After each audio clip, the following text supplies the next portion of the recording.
നമസ്കാരം. രാജ്യം മുഴുവൻ കാത്തിരുന്ന അയോധ്യയിലെ പ്രാണപ്രതിഷ്ഠയ്ക്ക് ഇനി മണിക്കൂറുകൾ മാത്രമാണ്. അയോധ്യയിൽ എല്ലാ ഒരുക്കങ്ങളും പൂർത്തിയായി കഴിഞ്ഞു. ലോകമെമ്പാടും ചർച്ചയാകുന്നത് അയോധ്യയിലെ രാമക്ഷേത്രവുമായി ബന്ധപ്പെട്ട കാര്യങ്ങളാണ്. ഇന്ന് അയോധ്യയെ സംബന്ധിച്ചിടത്തോളം മറ്റൊരു പ്രധാന ചർച്ചാ വിഷയം സുരക്ഷയാണ്.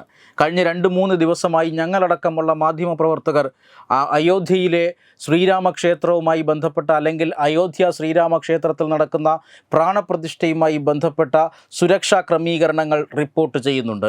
5000-ഓളം പോലീസുകാരെയാണ് അയോധ്യയിൽ മാത്രം ഇപ്പോൾ നിയോഗിച്ചിരിക്കുന്നത്. മാത്രമല്ല SPG സുരക്ഷ ഇന്ന് ഉച്ചയ്ക്ക് ശേഷം, അതായത് ഇന്ന് വൈകുന്നേരത്തോടു കൂടി പ്രധാനമന്ത്രിയുടെ പ്രത്യേക സുരക്ഷാ സേനയായ SPG അയോധ്യയുടെ സുരക്ഷ ഏറ്റെടുത്തു കഴിഞ്ഞു. മാത്രമല്ല 100 കണക്കിന് സ്നിപ്പർമാരെ നിയോഗിച്ചു കഴിഞ്ഞു. 10,000-കണക്കിന് CCTV ക്യാമറകളുണ്ട്. ഇങ്ങനെ വിവിധ രീതിയിലുള്ള സുരക്ഷാ ക്രമീകരണങ്ങൾ. DGPയുടെ ഹെഡ് ക്വാർട്ടേഴ്സിൽ പ്രത്യേക കൺട്രോൾ റൂം അയോധ്യയുടെ സുരക്ഷയ്ക്ക് വേണ്ടി മാത്രം തുറന്നു കഴിഞ്ഞു. അയോധ്യയെ സംബന്ധിച്ചിടത്തോളം 2 തരത്തിലുള്ള സുരക്ഷ ഈ നിമിഷം ആവശ്യമാണ്. അതായത് നാളെ പ്രധാനമന്ത്രി പങ്കെടുക്കുന്ന ഒരു വലിയ പരിപാടി, ആ പരിപാടിക്ക് 8000-ഓളം അതിഥികളുണ്ട്, രാജ്യത്തെ ഉന്നതരായ VIP-കളുണ്ട്.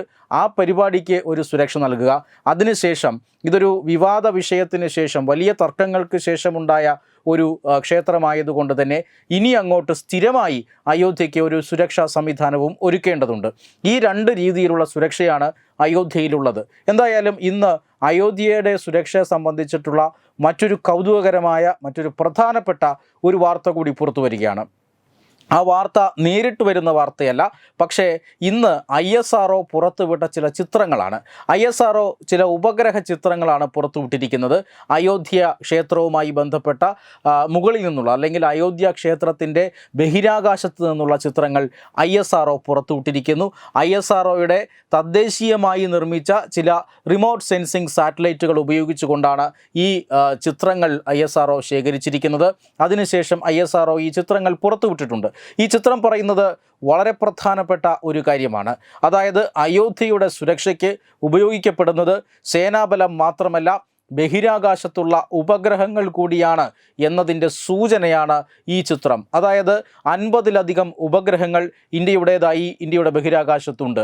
ഇതിൽ പല ഉപഗ്രഹങ്ങളുടെയും റിസൊല്യൂഷൻ 1 മീറ്ററിന് താഴെയാണ്. അതുകൊണ്ട് തന്നെ ഭൂമിയിൽ ഒരു പ്രത്യേക സ്ഥലത്ത് നടക്കുന്ന കാര്യങ്ങൾ കൃത്യമായി നിരീക്ഷിക്കാൻ ഇത്തരം ഉപഗ്രഹങ്ങൾക്ക് ശേഷിയുണ്ട്.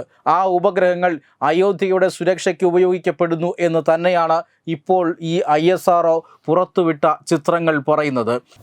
ഏതെങ്കിലും രീതിയിൽ ഈ അയോധ്യ ക്ഷേത്രത്തിനെതിരെയോ അല്ലെങ്കിൽ നാളെ നടക്കുന്ന പരിപാടിക്കെതിരെയോ എന്തെങ്കിലും നീക്കമുണ്ടായാൽ അത് പിടിച്ചെടുക്കാൻ ഇന്ത്യയുടെ ഈ ഉപഗ്രഹങ്ങൾക്ക് കഴിയും.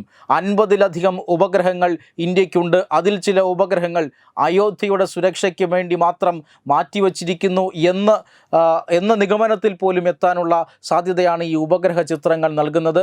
നാളെ പ്രധാനമന്ത്രിയുടെ പരിപാടിയോട് അനുബന്ധിച്ച് പ്രത്യേകിച്ചും ഈ ISRO ഇത്തരത്തിലുള്ള ഒരു ഉപഗ്രഹ ചിത്രം പുറത്തുവിട്ടെങ്കിൽ അത് നൽകുന്ന സന്ദേശം ഇന്ത്യ ബഹിരാകാശത്ത് നിന്ന് പോലും അയോധ്യ ശ്രീരാമക്ഷേത്രത്തെ സംരക്ഷിക്കുന്നു, നിരീക്ഷിക്കുന്നു എന്ന് തന്നെയാണ്.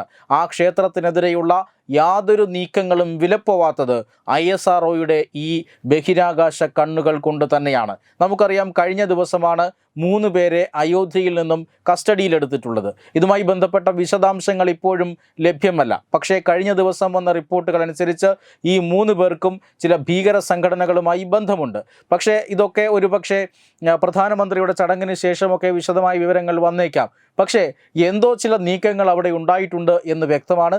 അത് മുൻകൂട്ടി അറിയാൻ ഇന്ത്യയുടെ സുരക്ഷാ ഏജൻസികൾക്ക് സാധിച്ചിരിക്കുന്നു. അതിൻ്റെ അടിസ്ഥാനത്തിലാണ് ഈ 3 പേരെ അറസ്റ്റ് ചെയ്തിട്ടുള്ളത് എന്നും വ്യക്തമാണ്.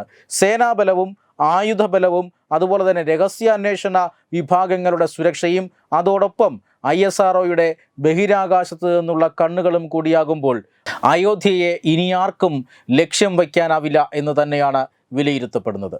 വെബ് ഡെസ്ക് തത്തുമൈ ന്യൂസ്. ദിഗന്ത റിസോർട്ട്, അഹമ്മദാബാദ്, ഗുജറാത്ത്.